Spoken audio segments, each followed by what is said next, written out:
Welcome to Game Over Montreal. It feels a little bit like last season, doesn't it, Mark? It feels a I'm lot Andrew. like 2023, doesn't it? Yeah, or 2022. Yeah.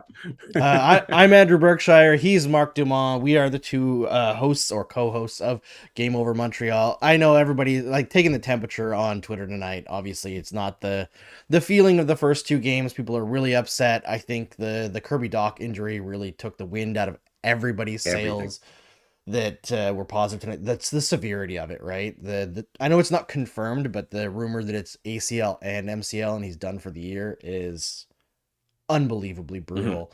And then losing Caden Gooley tonight. We don't know what happened there. Maybe they're just being cautious, but whew, feels a little bit like 2022. It's not great.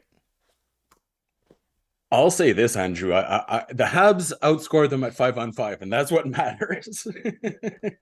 I mean, hey, listen, I'm sure it's gonna piss some people off who are like righteously angry and for good reason after tonight's game, Yeah. but I don't think this game was nearly as bad of a performance as it looked like it was.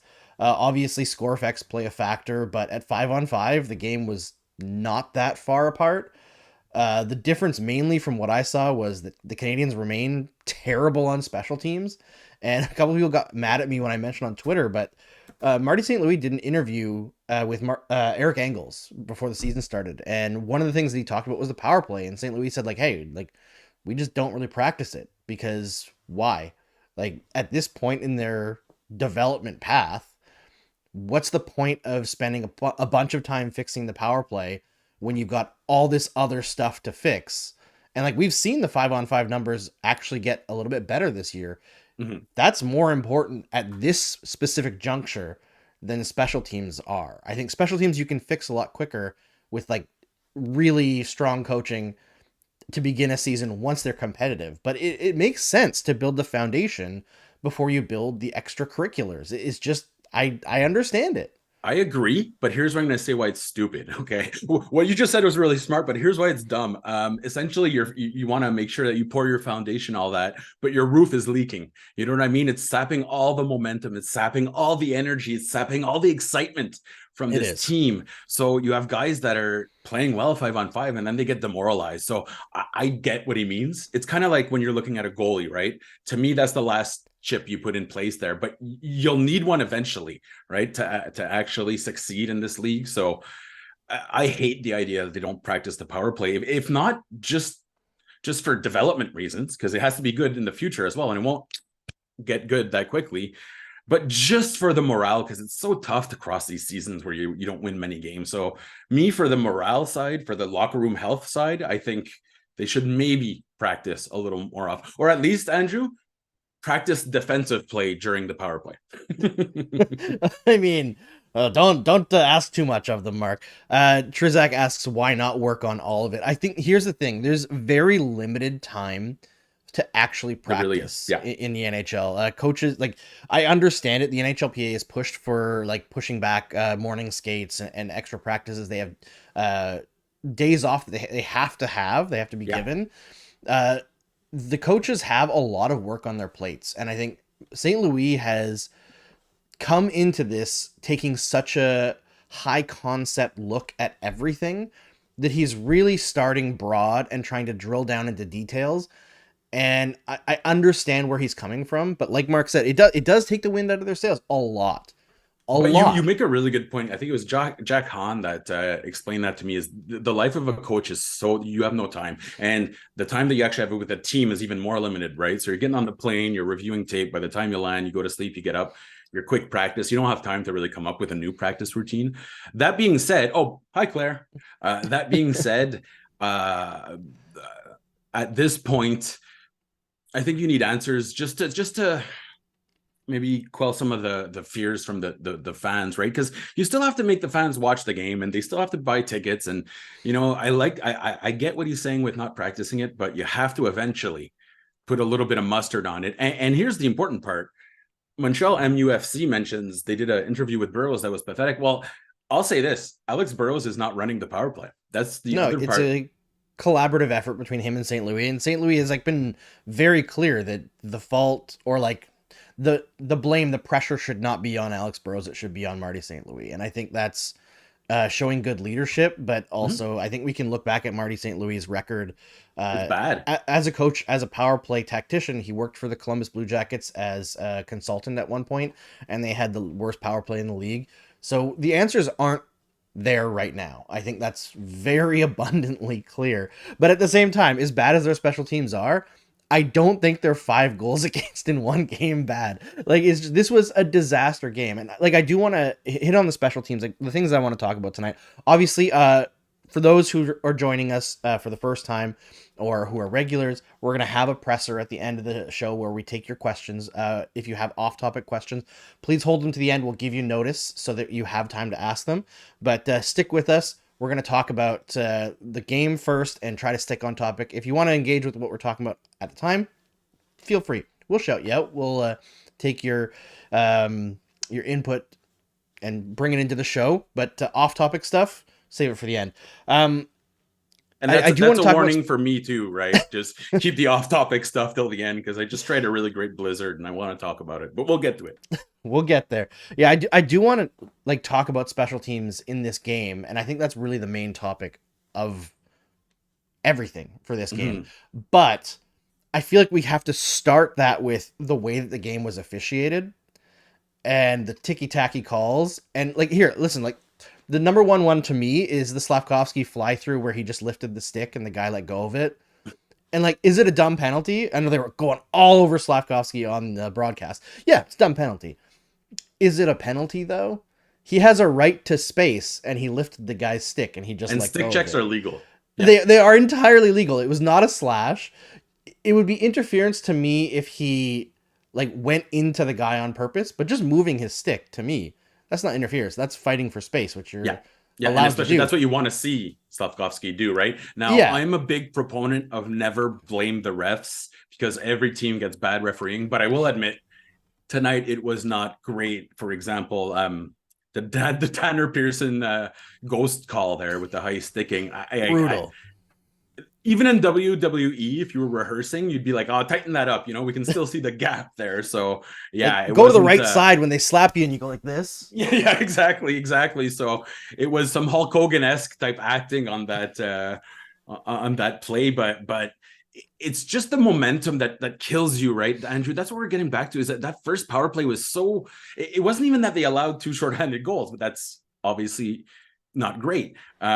It's the fact that they couldn't even create a sustained effort or a sustained presence in the offensive zone. That really, you don't have to score, but you at least have to be able to set up. And right now, the Canadiens can't actually gain the zone with control of the puck, right? So I know you want to stay on refereeing, but to me, well, and not just on refereeing, but I think we have to talk about the refereeing first because I mean, I looked at the game. How many slashing calls did the Canadiens get, or like stick lifting or slashing calls? I think it was 3. But if you go watch that game and watch how many slashes on every stick in the offensive zone the Canadiens were taking with no calls. Even when Arbor Xhekaj drew a penalty on, I want to say, was it Duhaime? Again, who was getting so angry. And then afterwards, after the play is over, the guy comes over and slashes Xhekaj's stick out of his hand. Like, it's at the end of the second period, I believe. And the ref has already called a penalty on Minnesota. Any other game situation where a guy does that, they're getting an unsportsmanlike. Yeah. Like, there's no way, especially with a lead. And to not call that, like, it was a one-way officiated game tonight. But Arbor Xhekaj, the fact is the Canadiens wouldn't have made hay on the power play anyway, but they got killed by special teams. Though, with Arbor Xhekaj, you're going to have to expect that, right? He's not going to get the benefit of the doubt. But we shouldn't. That's the thing. That's the whole point, is that the system is stupid, right? Like even Anderson getting called for the double minor. Like, Anderson lost his shit there when Caulfield got bumped, but Caulfield was swiping for a loose puck. There was no... It wasn't even a vicious swipe. No, it was half-hearted. So, like, that whole situation, that's just dumb to me. I feel like the refs allowed this game to get out of control by being stupid. And that's the kind of thing, like, yes, there's a human element to every game. But all right, let's leave the refs alone and we'll talk about. Well, hold on before we jump on there over. And Sam Frieder mentions, and statistically, the Habs actually did control a good amount of the play at 5-on-5. So it really was a special teams game. But if you look back on it, how many minor penalties is that in 3 games? 18, 19, 20, It's a lot. They had what, 8 22? last game, 5 Eight, against eight the last Leafs. game. Like Yeah, it's a that. lot.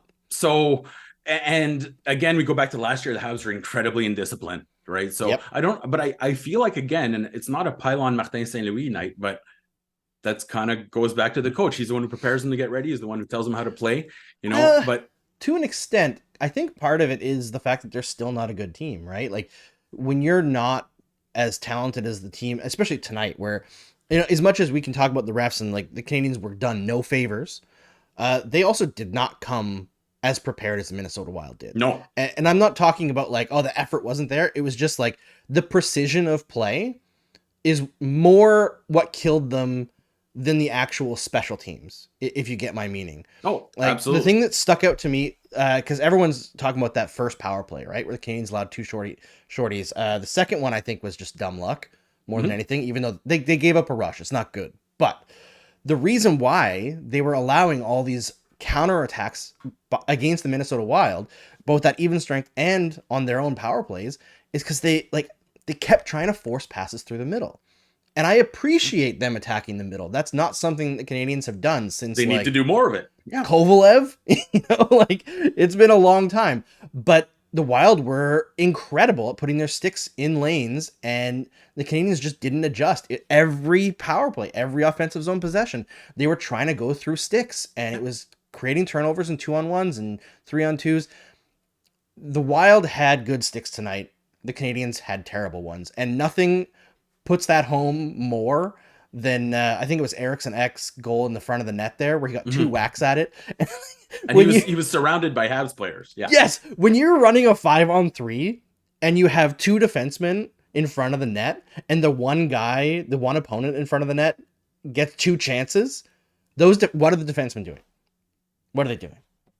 Yeah, well, I like that's the question was what was Duff is I don't want to actually it wasn't Saval's worst game by any means, so I don't want to crap just on him, but it was his best game of the year, frankly. I wrote in my I was like, hey, you can't ever expect a 5-on-3 to play perfectly, but you can't have the guy in the slot covered by 3 players have a second opportunity, right? No. But to get back to what you were saying, first of all, did you see Alex Kovalev skate the other day?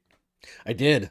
50 years old, and I think he'd still help the Habs power play, and I'm not even being facetious. Like he would immediately help their power play.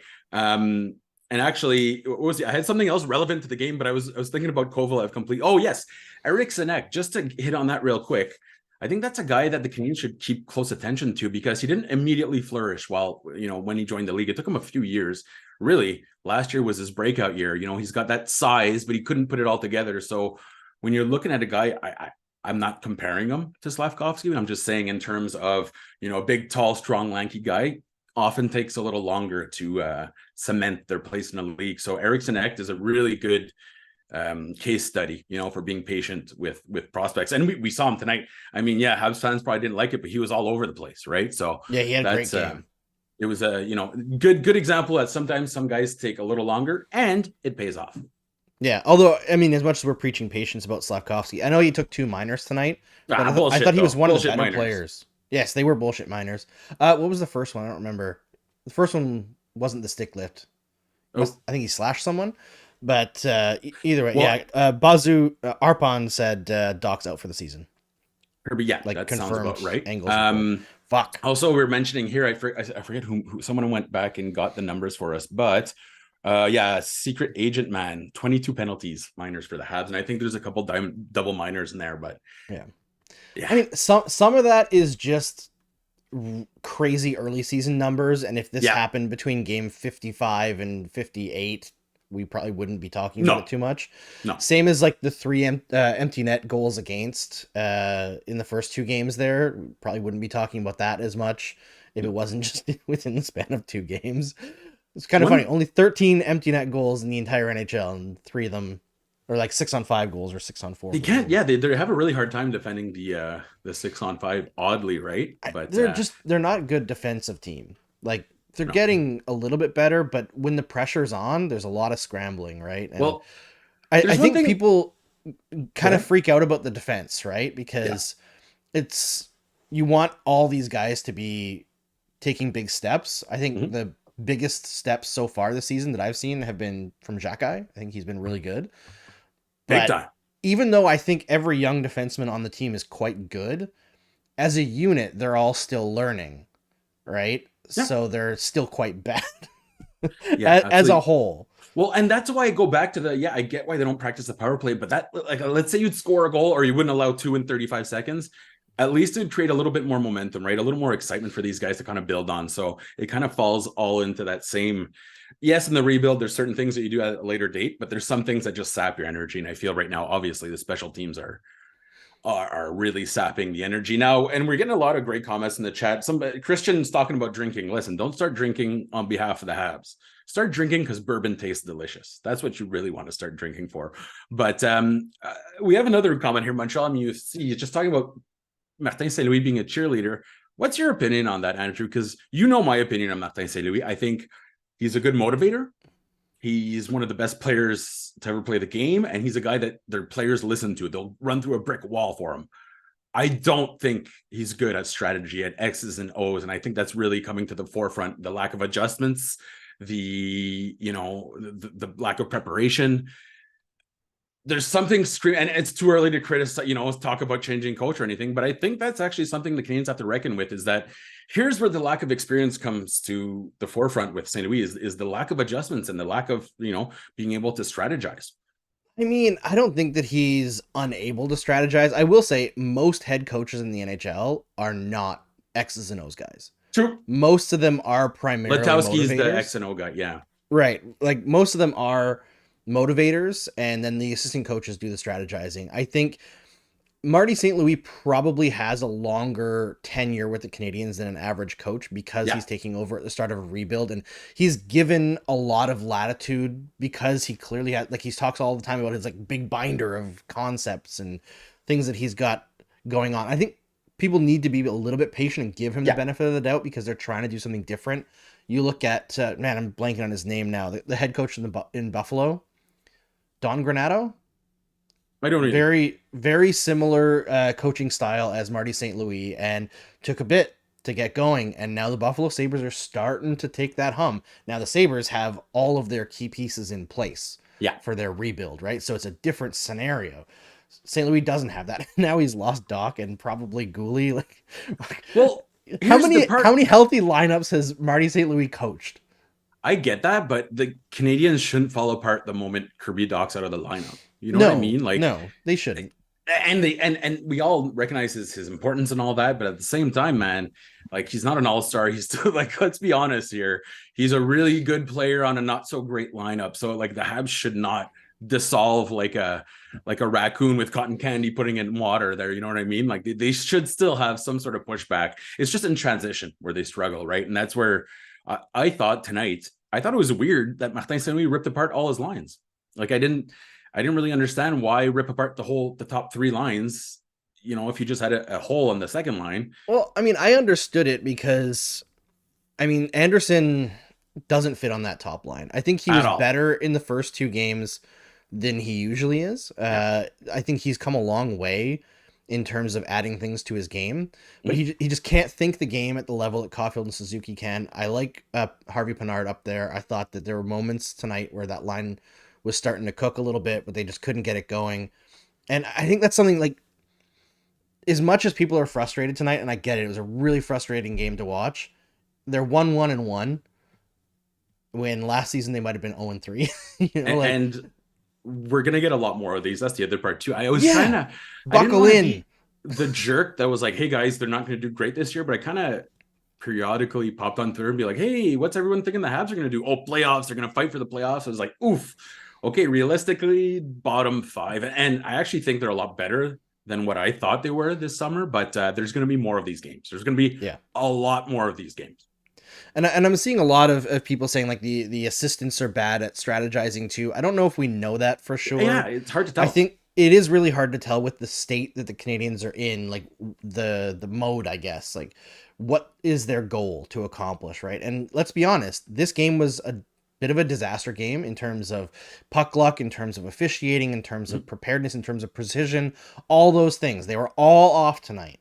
The first two games they were not, right? So let's chill just a little bit. I'm seeing calls for like Gerard Gallant. I'll tell you right now, Oh man, he's not a I don't think Gerard Gallant is going to be hired by the Montreal Canadiens because let me just give a little bit of background on Gerard Gallant. First of all, anybody who thinks that he's an X's and O's guys, no, he's not. He's not a strategy guy.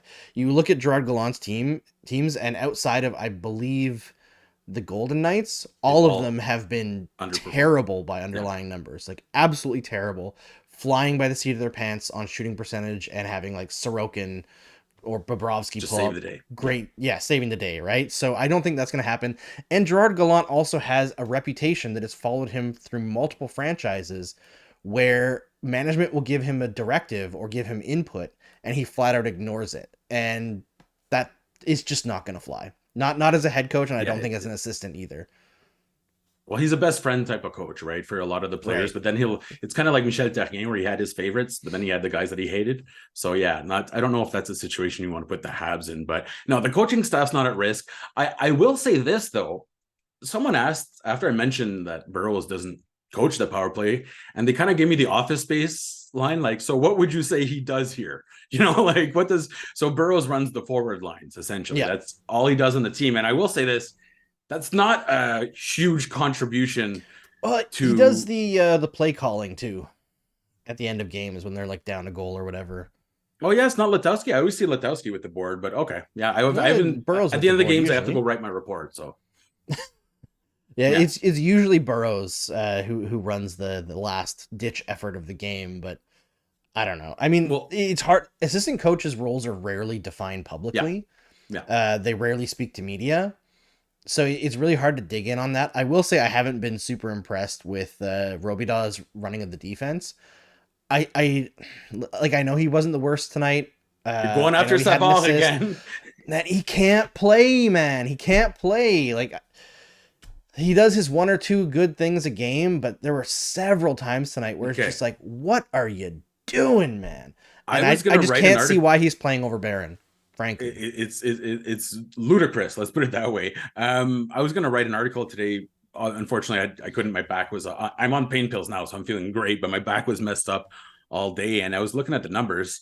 Somehow, Savard has sunk Matthews. But I will say this: the one even strength goal, or sorry, Matheson. Yeah, the one even strength goal against, and this was before the game, happened when Matheson was off the ice. It was actually Jordan Harris was on with Savard. So like even that, he even managed to get that goal against without his partner. Every other pairing's looking very good. Like Goulet was looking very, very good with Kovacevic. Arbor Xhekaj was looking very good with Harris. And unfortunately, their top pairing is getting just destroyed. And it feels like a step back, right? Because last year we're like, hey, look, it's the youth movement. We're doing good. And now you have a few more options, but I think they're afraid of putting Kovacevic on the top pair for whatever reason. But statistically speaking, it's not even close. It should be Kovacevic that's on the top pair or not Savard. Those are my two options right there. Just not so. Yeah. Yeah. I mean, I think you see tonight they moved, even with Goulet missing halfway through the game, Savard only got 18 minutes of ice time. Did you see what happened to Goulet? 25 and 23. No, I didn't. I didn't see. I wasn't able to rewind it either. Did you see? No, I was busy watching Fleury play out of his mind the regular season stuff. I will say this, for all the Habs fans have some bad stuff, like any other fan base, right? But I do like that they'll boo a guy their entire career, and then at the end they'll be like, okay, we liked you. Like you were pretty damn good, and it bothered us how much you would beat us. Now, Fleury, he's good in the regular season. The Habs would face him every year in the playoffs if they could. But it was nice to see them give him a little a little how do you do there when he was leaving the ice. That was nice. Yeah, the booing is usually a sign of respect. The one time I did not bitterness, respect, yes, and bitterness for sure. But the one time I did not respect and still do not respect the Bell Center fans was when Bredar? No, when they gave an ovation to Zdeno Chara. Oh yeah, it was like his 1500th game or something crazy like that. And I'm sorry, Zdeno Chara. I know he's a great person off the ice. In the confines of the Bell Center, you're a criminal, bastard. I'm sorry. You were one of the ones It's never 911. changing. It's never changing. You are not loved. I remember that because I think it was Mitch Gallo that was like, "Oh, that's so like embarrassing for Habs fans." But I don't. That was kind of their way of saying like that was his last game too, right? Pretty much, or was that the end? Pretty much. It was close to the end. I don't remember if it was with Boston or with. I think it was with Long Island, but still, I think it was even more that, of sometimes classiness isn't important. oh yeah, Sometimes you no, and gotta I be a get it, shithead. but I think that was more of a sign of like, okay, good, like it's done now. We still hate you, but like you did good there, like that sign of like we like our rival. But you know what? At the end, Chera was. I'll say this, and I respect the guy, but the Habs love playing against Chera in the last 5-6 years. Oh They yeah. absolutely ate him up for breakfast. Like he was. You and me talked about this at one point. He was a really good defenseman, but the last 4 or 5 years, he was bleeding chances against, and the Habs absolutely took advantage of it. So I it mean, was even in his prime, there were games where he was dominant, of course, but but for then the most Placanitz would part, just kind of scoot around him. oh, and Giunta drove him nuts. Even like Desharnais, because Desharnais would like go after him and like get in tight on the net It and like was skate through his legs and be like, woo! they literally went like, we'll use the really really small guys against the really tall guy just to see like It like worked. King Kong swatting at planes there type of Like thing. Danny that's how it worked out. Briere embarrassed him in the playoffs in 2014 in Game 7. Like Yeah. he struggled against the small guys, and the Canadians exploited that. Like gotta give them credit for that, no matter who was coaching. See, I got you off topic real quick there. That was not I know bad, you eh? did. Let's Nailed it. get back to the power plays just a little bit, and then we'll move on. Mhm. What do you want to see them do with the power play? Because I know we talked about Marty St. Louis saying that they're not practicing. I think that was more about the last year and a half or so. Yeah. And this year they're planning on putting more emphasis on that because they're trying to take the next step as an organization, all that.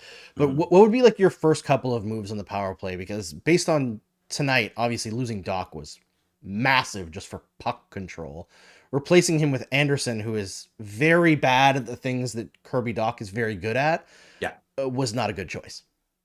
I would. Okay, first before we get going, and I'm going to say this without Andrew reminding me, please subscribe and click like and all that fun stuff. And thank you so much for joining us. Honestly, we're seeing all the amazing people we see all the time. I'd like to get the Habs fan suggestion, but in the meantime, I'm going to throw something out there that probably is not going to get the best response. But I was looking at micro stats for entering the zone, right? Like with control of the puck. And guess who's been the Montreal Canadiens' best player for gaining control of the zone with the puck this year? This year, I would and guess... and a good part of last year too, actually. Oh, okay. If it's a good part of last year too, I was gonna say this year Newhook, but I mean, usually it's Suzuki. It is a center. Is it Monahan? No, Jake Evans. Yeah, I mean, I'm Jake not gonna put Evans, on the like by play, far, though. has been. And I know it's crazy because I looked at the numbers. I'm like bullshit, and then I kind of went back and I looked. Okay, yeah, he was. Now I don't know if it's even possible, but in the same vein as him taking a face-off and running off in overtime, maybe you get Jake Evans out there to like. And I know it sounds crazy, but hey, nothing else is working. And if he has demonstrated that he can game zone with control of the puck, why not? Why not see what he can do now? Now, I don't think it's a long-term solution, but if you're going to try something, the fact of the matter is he's the best at doing what you struggle at right now. You know what I mean? Yeah. So maybe now Jake Evans is using the penalty kill and then to face other, like it would really be too taxing for him, but they got to gain the zone with control of the puck. And right now, believe it or not, Jake Evans is the guy doing that best. So, hey, give it a shot. Well, I would be cautious about that just because the quality of competition Jake Evans is playing defensively is not the same. True. But I think we'd see a lot more success if they just stop relying on the drop pass. No, they need to do more drop passes. Okay, like they 10 drop passes. Only drop pass. You know, in junior when you're like outscoring the team 20-0 and every guy has to touch the puck before you shoot. Same idea. Everyone has to do a drop pass before you enter the zone. Like just nothing but drop pass. I say we lean into it. Just go all the way drop passes till the end. You know what, Andrew? The drop pass actually is an effective weapon on almost every good power play. It's just the Canadians are so scripted in how they're about to enter the zone, and there's no alternative plans, right? There's no contingency plan when it goes wrong. So the drop pass has a place, yes, but it can't be the only option. Yeah, and the Canadians drop the pass back so far, right? That like you end up with 4 guys standing on the blue line, and then Suzuki trying to skate in through 4 guys plus 4 other opposing players. Yeah. And his options are try to pass it against the wall to Caulfield, who's stationary, and then hope Caulfield can stick handle his way in and send it back to Suzuki going forward, or just skate his way in. Sometimes it works, most times it doesn't. And even when it doesn't really lend them that much time and space to create, because already they've got no space. I think they need to start looking at breaking out as a group and trying to go fast and force teams and to have defend outlet them options if actively. something goes wrong, right? Like you need to have a Exactly. contingency plan. Now, I'd also like to see Slavkovsky just go into that dirty, like just play him in the bumper, but even closer, like further closer to the slot, man, put his body to good use. I know it's such an ancient way of doing it. Like I remember when the Sens put Chris Neil on the power play just because but I think Slavkovsky, obviously with his reach, with his strength, you could actually Yeah. generate a good amount of offense from there. So, they're making life a little too easy on the goaltenders. I think that's one of the other parts too. You'll notice when the Habs shoot, who was it tonight? They took, like, it was a good shot, but the goalie, like Fleury, had been set since 1996 waiting for that shot. Like there was 0% chance it could have gone in. And you're They all getting knew, right? no pre-shot movement. So the goalie is set. So beyond not gaining the zone with control of the puck, that pre-shot movement, and it has to be quick, crisp passing, right? So right now, they really want to find that seam across the ice to go get Caulfield, but teams know that. So it's all about creating, when you look at Washington, when they had that amazing power plays, it was controlled chaos in a sense, right? If this happened, you had three other options. If that happened, you had four other options. They had three shooting options at all times. There was Ovechkin as the main, Carlson as the backup, and Oshie as the bumper. Yeah, and then you had Kuznetsov in the middle, Kuznetsov and Backstrom, right, finding plays. So that's the other argument. Do the Canadiens lack the personnel? They shouldn't. Not the way I look at it. I think they lack elite power play personnel. Like I don't think we can expect them to put up Toronto numbers or Edmonton numbers, but there's no reason why they can't be a mid-tier team on the power play with the personnel that they have. Like I think Sean Monahan's a really good power play guy. Attempting to be mid, the Montreal Canadiens power play story. Who wouldn't take that after the last few seasons? You know what I mean? Just aiming for mid there. That's the way to do it. No, I agree. And Sean Monahan, I mean, there was one pass tonight that was just too telegraphed, but usually he's pretty darn good at finding a seam and finding it quickly. I'd say from preseason to now, Sean Monahan has probably been the best forward. Well, Cole Caulfield scored a lot, but Monahan's been setting guys up left and right. Monahan's been good. I wouldn't call him the best forward. That's Jonathan Kovacevic, obviously. That's yes, been their best forward. Of like 10 scoring chances tonight. All right, we've been talking about the power play for far longer than Martin St. Louis does during practice. Yeah. Yes, I thought we had gone like 10 minutes. It's actually been 30 somehow. Well, see, and nobody offered us up unless my chat froze. Nobody knows what to do now. That's the other part. It's like, you know what I would do? We're all the Simpsons. We've tried nothing and we're out of ideas. What would you do? I mean, I would put Dach here, but he's not there anymore. I put Suzuki behind the net. Why does nobody do this anymore? It just offers up so much more space that making a goalie telescope out and in to get those high shots activated. They're worse. Yeah. Yeah, like it's very tough on goaltenders. Goaltender can't see what you're doing. He's constantly moving side to side. It's way tougher to defend against. I don't know why nobody pushes this. I know it's something that Arik had pushed a lot before he got hired by the Colorado Avalanche. But let's move on from the power plays here. Obviously, if you have any chat questions, we'll get to them at the end. We'll try to get through these next couple segments here a little bit quicker because I think we kind of got too into the power play stuff. Trying to think of what else we can even talk about tonight. Alex Newhook. Let's talk about Alex Newhook a little bit because he's looked good, man. He's looked a lot better than I anticipated. A lot of folks have already been asking me if I am pushing back on my own take of that trade, and I'd say probably. He's fit in a lot better than I thought, but again, it's three games. But hey, you know what? By the eye test, by the underlying numbers, he looks pretty good, right? Like. Yeah, I haven't seen any major holes in his game as of yet. The big issue with Newhook, what happened in Colorado, is that he kind of fade out, right? He'd have like a couple of really good games, and then teams that would do a great job controlling the neutral zone would essentially shut him down because then he didn't have the speed, right? He didn't carry that speed into the offensive zone. So I would maybe wait a few more games before declaring it an amazing trade. But hey, the earlier returns look really good. And even the guy I wanted the Habs to pick with 31 was Mikhail Gulyayev, which is actually who the Avalanche picked. And he just signed an extension in the KHL. So I know it doesn't really impact things, but that would have been a guy that you wouldn't see for like 4 or 5 years, kind of like Konyushkov. So, hey, man, Newhook is giving them the results that they want early on. And that's exactly what Ken Hughes wanted to see from him. So it's encouraging, Andrew, but I would say we haven't reached the point where we can properly judge his No. consistency just yet. Like that's really what people said. Like he'd have good stretches and then he would just fuck off for like a week or two, you know? So nobody's consistent in the NHL except for really McDavid and Crosby. But I'd like to see him when the things, when the muck gets really thick, how Alex Newhook will react to it. Yeah, I can't wait for it either. There a secret agent man said not sure about Newhook as a center.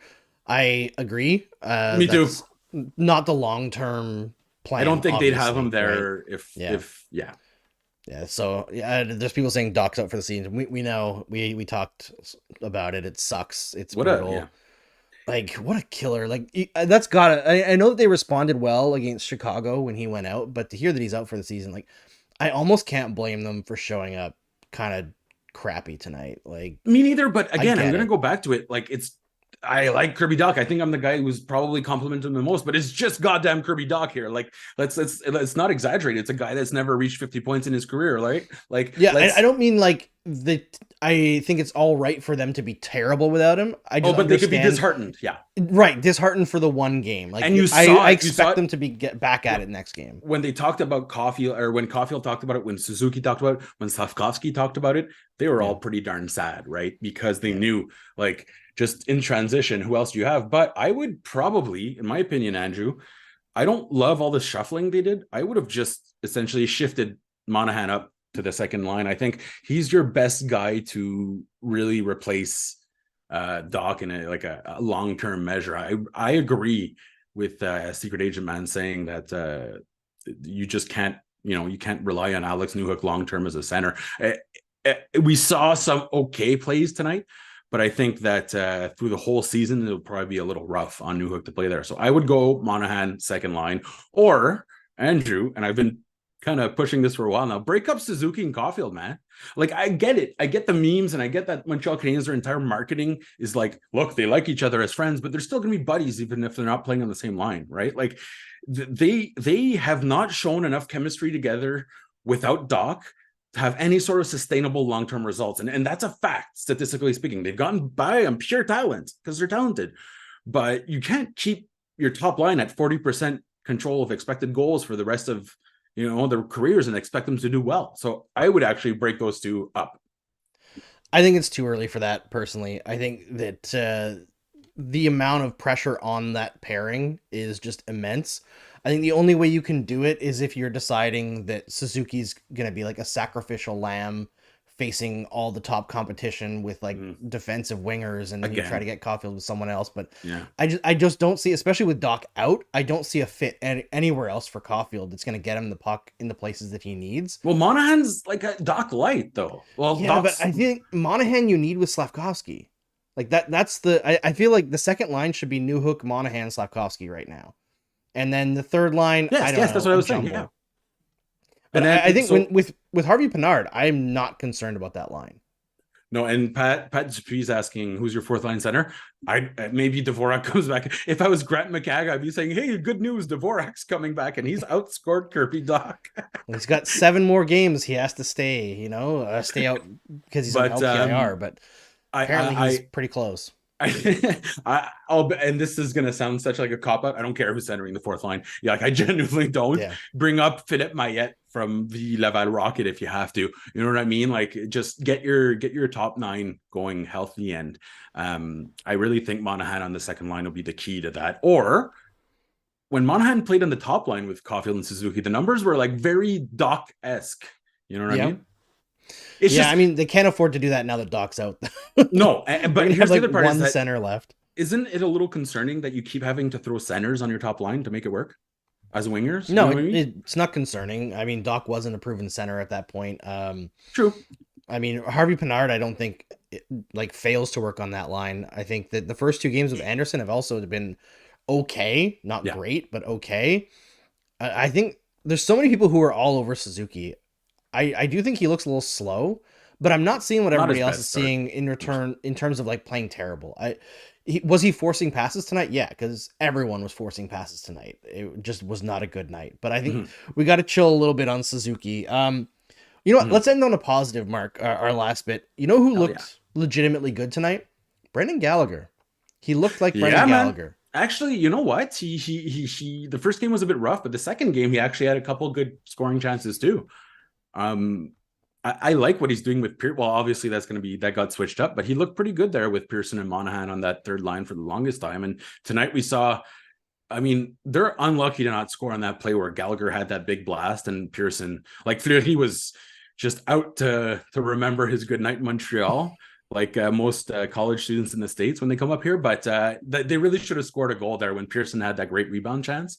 Yeah. And if Gallagher is shooting from the slot hard enough that the goalie can't hold the puck, that's really good news for his overall health and his shot power. And that's something we haven't seen in a while. So yeah, absolutely, man. And Tanner Pearson, can we talk about this guy? Like, man, what a great goddamn story. He went through hell with the Canucks. For those that don't know, multiple surgeries, he got infected.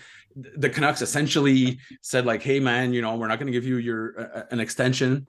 We're going to trade you. And then he goes, boom, 2 goals in 3 games. I think that is one of the coolest stories right now for Tanner Pearson. And for a team that can't shoot like the Habs, he brings an element to the ice that they desperately need, which is shooting talent. So yeah, man, I love what I'm seeing for Tanner Pearson, but more for the human. Like, I'm just happy that he is doing well right now. That to me warms my cold, dead heart. Yeah, 100%. And both of his goals have been absolute rockets. Oh my God, like, just screamers. Yeah. There were questions before the season if his wrist was going to hold up to shooting at all.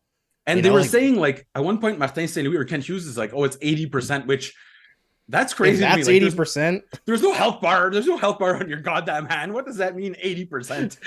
What is that? But he's lost some HP, but it's still functional. Right. So no, he's your classic forward that doesn't have that speed anymore, but he's smart, right? And he's got that experience. And I just love what Tanner Pearson is on pace for 60 goals this year. I say he does it. That's gonna but hey, if they can get 20 goals from him, that's a nice trade deadline move right there. You know, you can go set him off huge. To a team. Yeah. I mean, that is the one thing about this season, right? Is I know it's gonna have painful moments. We're gonna have more games like this one where things go off the rails. It's just what happens. Even good teams have games like this, but this is a not great team. They're gonna have a lot more games like this. But unlike last season, or at least at this stage, let's knock on wood a little bit that there's no major injuries to guys who are going to get traded. But last season, they didn't have a lot of assets to sell at the deadline. Not quality assets. Pearson and Monahan alone, they have the potential to get some serious assets into the organization to continue the rebuild going forward and build out that system and hopefully package something for some higher caliber players, all that kind of stuff. Okay, get your questions in for the presser segment, but before you do, make sure you like the scream. That's actually Game Over Vancouver and Kaya that brings the scream. But please I also want to point out my awesome the shirt. Classic Canadiana. This is from G. Baruchel. He sent us a gift pack for his movie. The not Bluetooth. Blackberry, yeah. And the polka dot door was the best. For those that grew up in Ontario, it was TV Ontario. And I will admit this, I didn't know until like maybe 3 years ago, I clued in that the host would leave and then Pokeroo would show up. And I was always like, he missed Pokeroo again. And it only clicked in like 3 years ago. I was like, oh shit, that guy was Pokeroo. So, Ken, I think his name was. Well, it was different hosts. There was the classic like Mark and Bill, but all this to say is I'm not a very smart person. Well, I mean, children easily fooled. Until 2 years ago, like how often were you sitting there thinking about the polka dot door?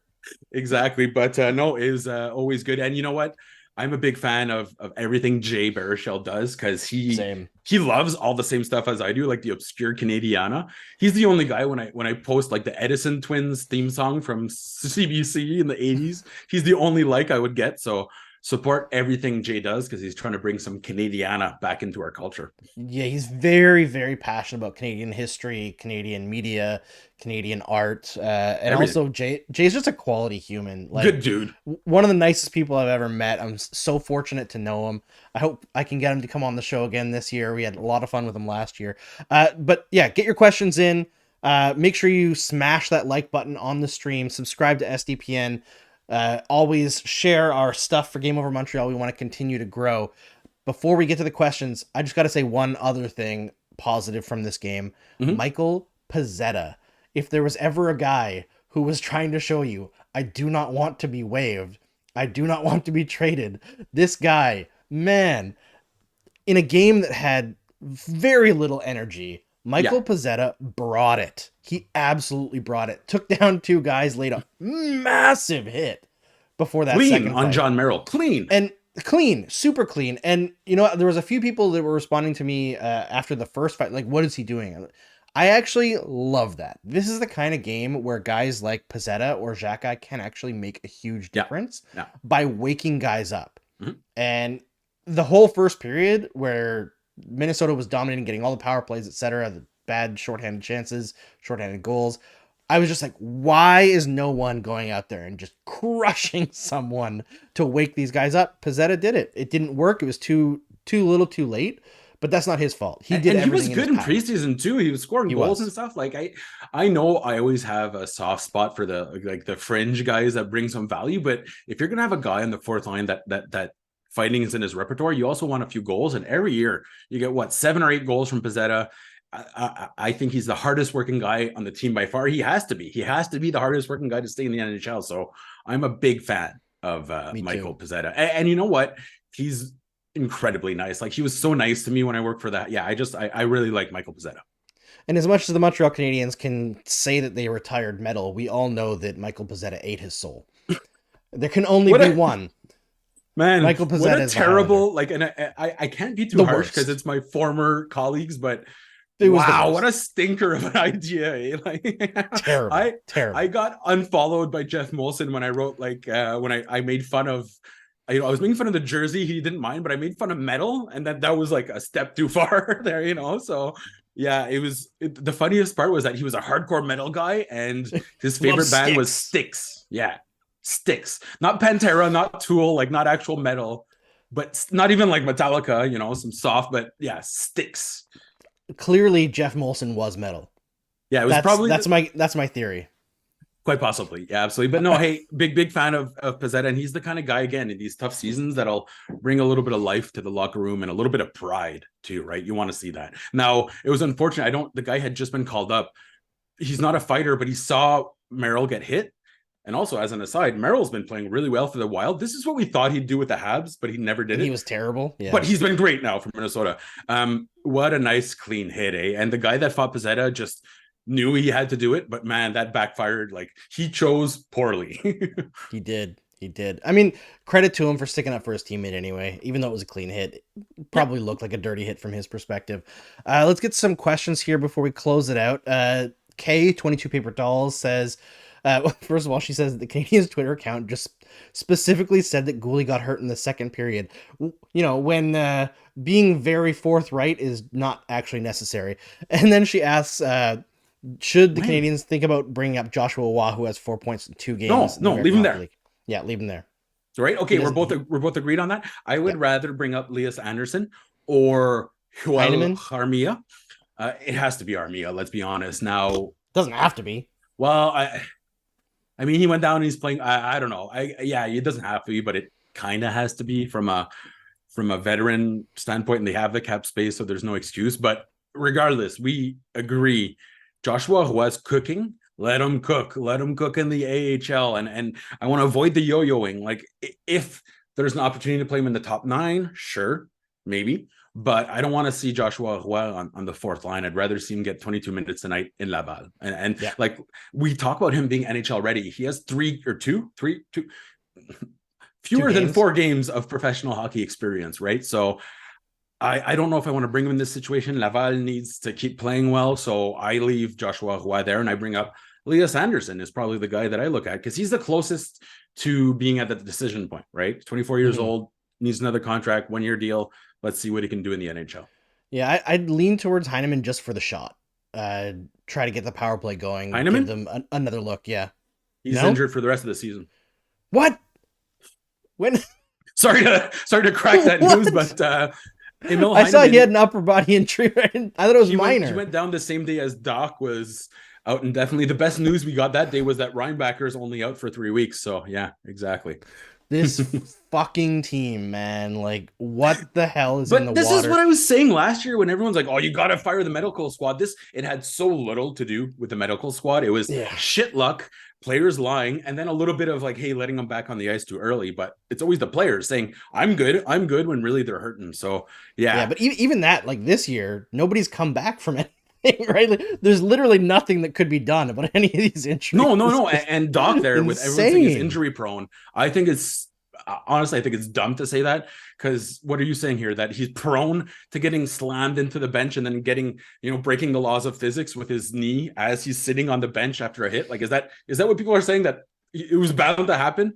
I I get that he's been guess. injured before, but to be injury prone, it would have to be a recurring issue, right? Mateo asks if we are concerned about the Oh, penalties. I think that's a long enough trend that yes. yeah, big time. Yeah. Frederick Because Ouellette it goes back to says, last year. yeah, exactly.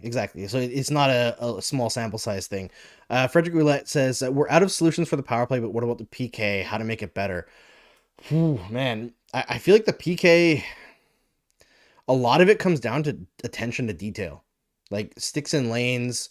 I think some of the defensemen that they have, like David Savard, he's had his great career, a very good third pairing defenseman for a long time. He's just played way too much for the player that he is, the age that he is. And man, he's just not winning battles. He's not winning battles. So, Absolutely. Real quick, yeah, when I said Heineman's out, he's out indefinitely. They didn't okay, actually say definitely. the rest of the year, but it's not a good sign. Actually, what happened, believe it or not, he was going behind the net and he was with a player, and the referee was in the wrong spot, and he tried to jump over Heineman, but he gave him a flying knee to the head. Yeah, that's Montreal's luck right there. Is It's that the medical staff, Mark. It's he the got, yeah, medical exactly. staff. He got, the classic injury prone getting a flying knee from a referee in your face in the AHL. And it was like a clean flying knee there, the type of thing that, that you'd see in Muay Thai. So it was such bullshit luck, and such terrible luck. But yeah. So yeah, and as Cheeto says, the ACL tear can happen anytime, anywhere. That's absolutely true, and the good news though for knees is that they take a long time to heal, but they tend to heal well. Whereas shoulders, there's such a crazy range of motion. It's a little more difficult to get the repair going in the shoulder, but the knees should, unless we're talking about a replacement, which I don't think we are, but really it's just bed rest, right? It's just allowing that muscle Yeah. to heal again. So Well, and I think the other thing is with Doc, like he's a good skater. I don't think he's a speedster per se. So it's not like no, we're looking at his career being significantly derailed, although missing a year sucks.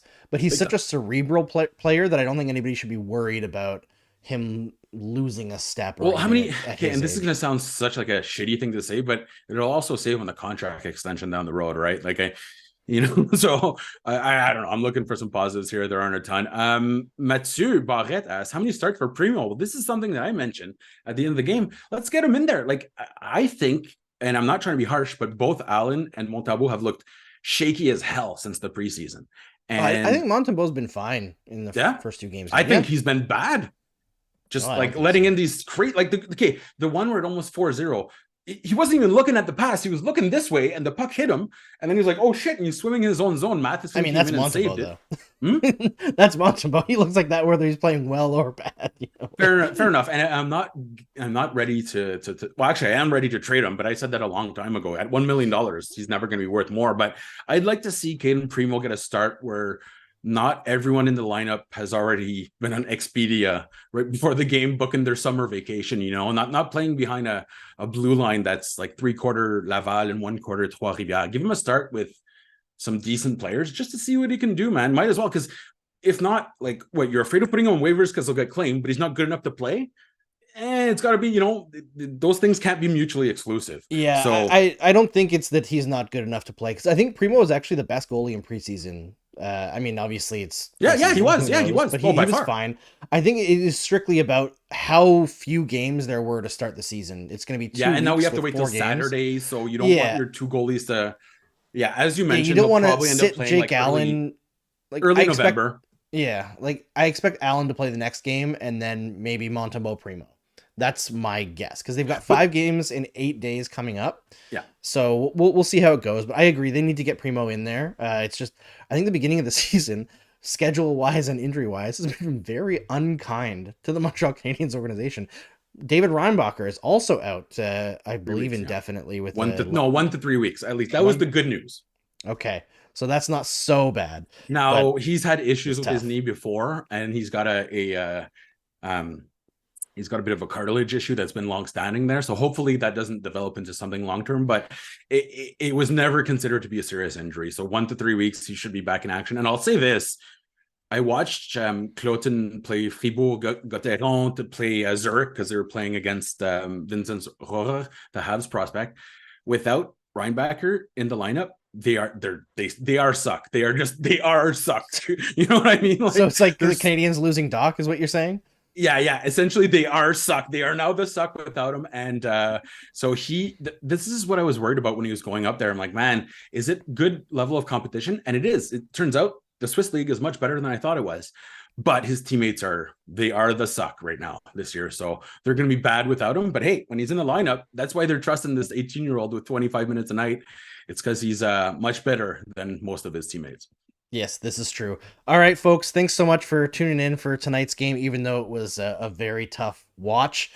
Thanks, Mark, for hosting with me. Make sure, everybody, before you leave, like the stream, smash that subscribe button on SDPN.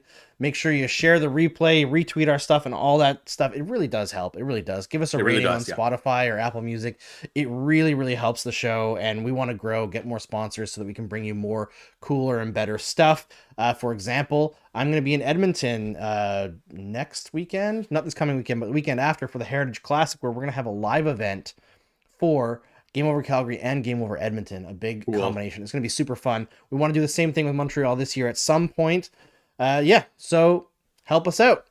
We'll support see you Canadian exactly stuff. Support always. Canadians, support your local businesses, and we'll see you again on Saturday, where it will be a bit of a crossover episode with Scott Matla and Laura Saba of Locked On Canadiens. So and thanks everyone for showing. We got the best group of people, eh? Like we do the most amazing. Too good. You're too good to us. So thank you very much to everyone. And it's going to be a fun season. We're going to make sure there's not too many games like this, though. Nothing we can do, but I can promise you it's not going to happen again. Never going to happen again. No more major injuries. That's a Marc Dumont guarantee. I mean, I did hurt my back there yesterday, but yeah, other than that, we're good to go. Yeah. Marc Dumont will absorb all of the injuries. That was actually Suzuki's injury that Marc took upon himself. I'll just sacrifice the dust. Yeah. All right, everyone. See you later.